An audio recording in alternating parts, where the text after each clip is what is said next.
Di kubli shibun ipi borok bapet ya kani ke video. Telami ke result jongka written examination jongka post of section assistant. Arjar pesan kabala pelong haka apply tarik mi ajar penriau jongka district selection committee East Kasihil district Shillong.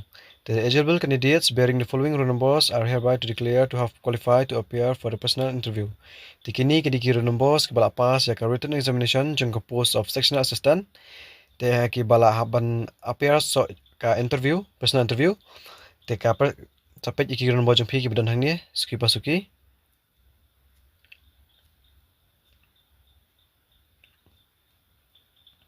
Te ka personal interview jong ni ka post of sectional assistant kan salong haka arpanai tarik me aja arpan rio duduk kapor shipawaje men step onwards haka office jong ka deputy commissioner East Kasihil district Shillong.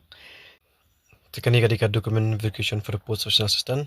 Take eligible candidates are directed to report to the related table at the time of the document verification.